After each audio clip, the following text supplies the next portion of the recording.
This will be the first of many videos I probably do regarding Elden Ring, but I wanted to get my thoughts out there because the game has been out for some time, and even though I'm a little late to the party, I have just logged a little over 30 hours as of the time of this recording.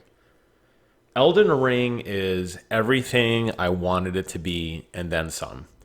It is one of the most in depth, invigorating, difficult, magical, mystical experiences that I have played in a very long time. There are things that hold it back. We're going to talk about those, but there are so many overwhelming positives to this game. So many things that just really push the series and the genre forward in so many wonderful ways. I feel like I am playing a Breath of the Wild experience all over again. That's probably the highest praise I can give it because it took so many great concepts, put them into overdrive, and found a way to tie it all together. And that's really where Elden Ring sits with me. I'll start off by saying that the elephant in the room is the performance. And I am a total performance snob. 60 frames a second or bust. I have been this way for an incredibly long time. Anytime there's a performance mode in a game, I always choose it. I run all of my PC games at least 60 frames a second. And if games can't meet that threshold for me, it genuinely agitates me.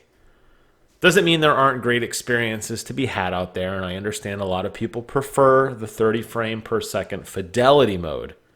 But to me, 30 frames just looks choppy and broken now. Unfortunately, Elden Ring is having some significant technical issues on the PlayStation 5. And as a whole, from what I have seen, on PC as well as the Xbox console as well. And that's really disheartening, but not surprising considering how bad From Software games have been in the past. I remember playing the first Dark Souls, and everybody remembers Blighttown. I was getting probably 15 or so frames a second in some areas with lots of slowdown and loading times and stuttering and screen tearing.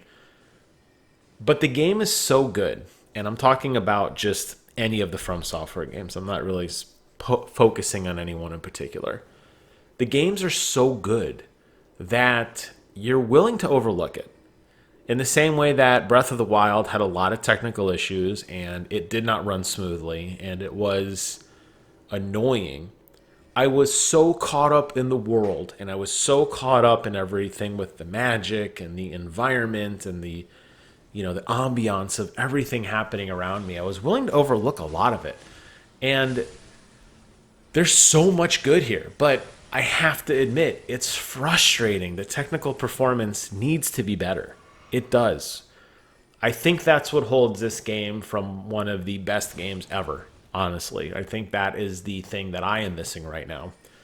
If From Software can figure out how to get this game to run at 60 frames a second, and if they can get some of the graphical issues under control, like the pop-ins and some of the weird and inconsistent lighting and particle effects, I would have a strong case this is one of the greatest games ever made. And I don't say that lightly because there's some phenomenal games out there, but this game gets so much right. Really, it does. From just the ambiance of the world to the combat to your character creation and how unique you can make your character. That's just a small part of it. The world that you explore, whether it is what they call those legacy dungeons, the really big ones that are more traditional Dark Souls like, or open world exploration, or talking with NPCs and piecing together the story item by item, working with or against covenants, upgrading your gear, using Ashes of War to radically change how you play the game. Every single piece of this game just works. I'll say that the world is fun and exciting. Taking your trusty steed Torrent out into the world and getting into trouble is a big part of this game. And you're going to be rewarded. That's, I think, one of the big things that I like. You're going to be rewarded for exploring and checking everything, looking in the most obvious and maybe not so obvious places, usually will yield you something.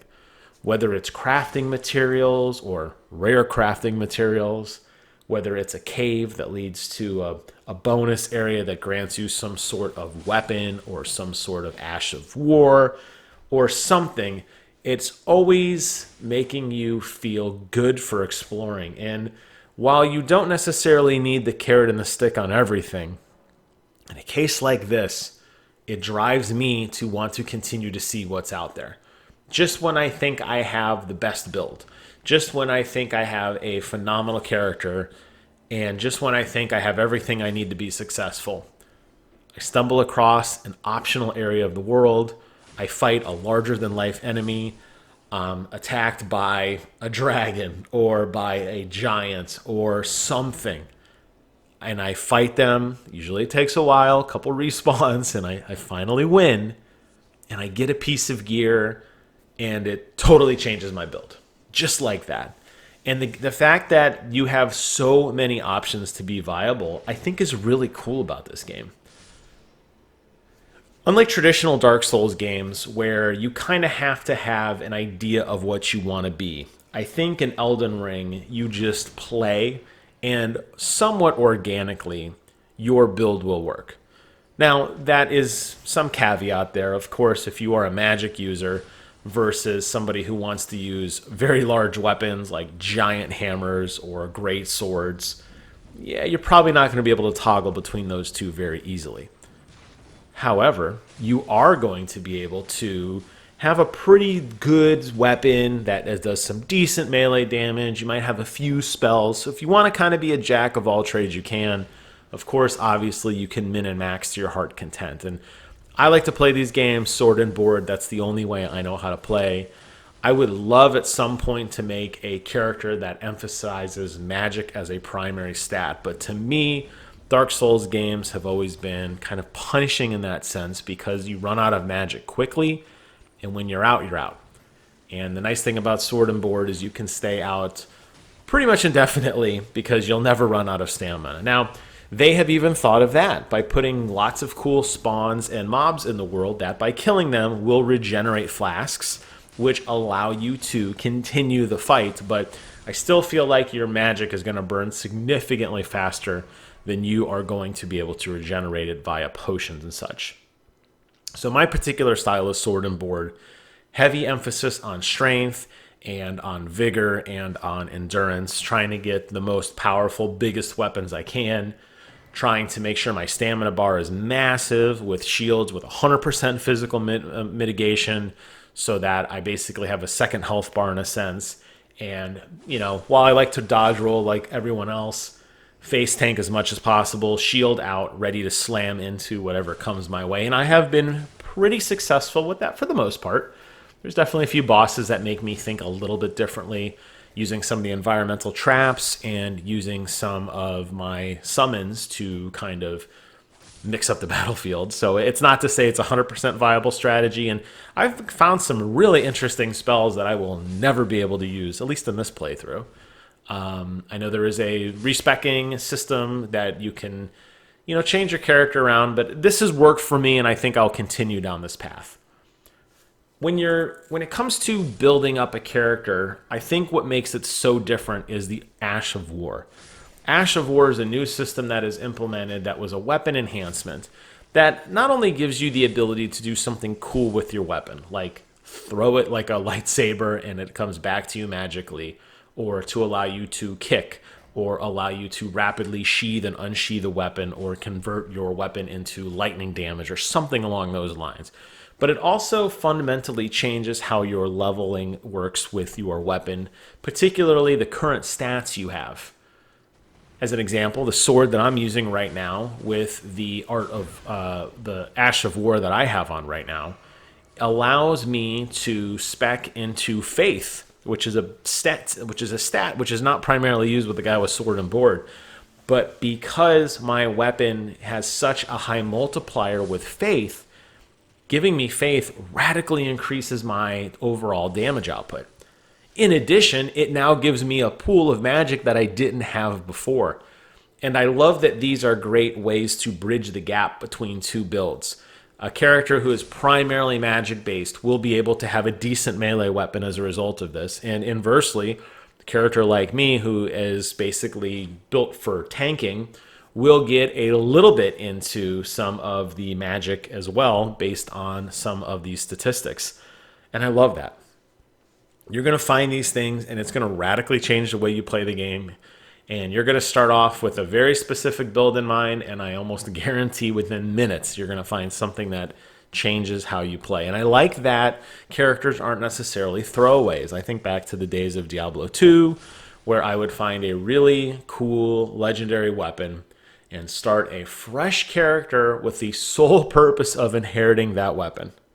Whether it's maxing out strength for a very powerful maul, or maxing out dexterity if I wanted to do some kind of like scimitar build. That was how things were back then. I think Diablo 3 really changed that by allowing you to respec your character. And while Elden Ring does have that respecking piece to it, I think it's more the Ash of War that allows you to, on the fly, very quickly swap your build out for something else. And it keeps the gameplay fresh and fun, and it definitely wants me to keep playing. Never have I felt like, oh, what a cool weapon I'll never use, throw it in the box. Now, yes, there are those extreme weapons that require 50 strength or 50 intelligence or some ridiculous amount of statistic to use, but those are really endgame weapons. I think that's something you kind of put on the shelf for later. But the reality is, I think in between, most of the weapons will be manageable and you will be able to use them should you want to. And you're going to want to use them a lot because you're going to be fighting your brains out as you explore all of these really cool, unique dungeons and the legacy dungeons and some of the camps you'll come across out in the open world, all of the biomes you will encounter, enemies and attack patterns, and how to fight will be radically different with basically every turn. The game stays fresh. The map is massive. It never once feels samey. When you gain a level, for the most part, putting that stat point into something you need feels good and fresh every single time, even as you get into kind of the mid-game slog, which is something that I experienced, unfortunately, in the first Dark Souls. I remember grinding almost 80 hours just to get enough strength to be able to carry a very strong shield with one hand. We may get there with Elden Ring. It remains to be seen, but never have I felt like it was a chore to play. And never once did I feel like, okay, I have to go grind for 2 or 3 hours to fight the boss. They always felt fair to me at the level I was supposed to be, as long as I kind of stayed within where I needed to be. Now, obviously, if you run off to another part of the world where you're not supposed to be, yeah, you're probably going to get smashed a little bit. But never once, and even in the kind of final bosses that I was facing, like the major quest bosses at the end of these legacy dungeons, the combat was fair. And I constantly got better and smarter, and after a dozen or so tries, I finally was able to vanquish evil, get my insane amount of rewards and loot, level up my character, and then enter into the field once again and have more fun. On top of that, you have the ability to do the online and the multiplayer. It's got all the great mechanics that the other Dark Souls games had, where you can leave messages for other players that are cryptic. Sometimes they help, sometimes they're just goofy. You also have the ability to join particular covenants to fight for them.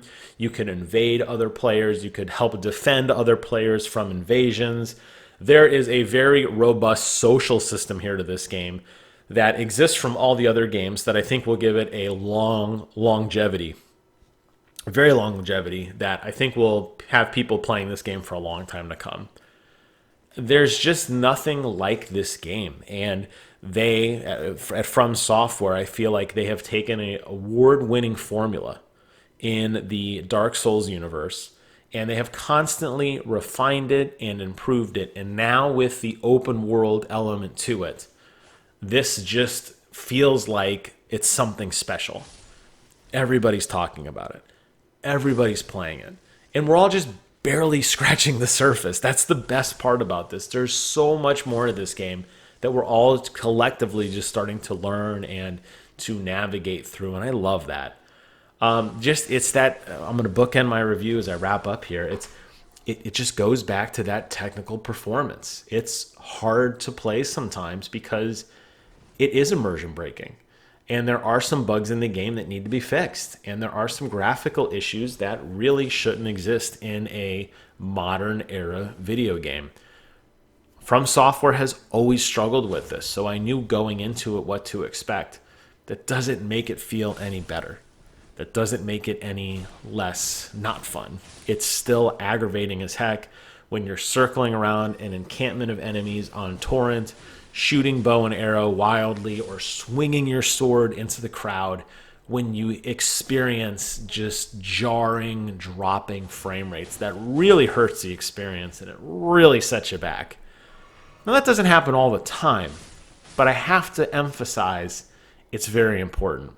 And that's why I don't necessarily agree with these 10 out of 10 greatest game of all time, because while it is a ton of fun, that's what's holding it back from perfection for me. The soundtrack, the controls, the graphics, the ambience, the menuing, the lore, the universe, the combat, the customization, the tweaking of your character as you grow and level. World class. The graphics, not so much. Hope you guys enjoyed this first look, at least my thoughts of Elden Ring. I'll be doing more content on the future when I have a little bit more to say. But for now, all I can emphasize is if you even think you are a fan remotely of any of the Dark Souls games, or if you are looking for a world in which you will get lost in for easily 100 plus hours, look no further than Elden Ring. Thank you guys so much for watching. Take care of yourselves. And until next time, I will see you guys on the other side.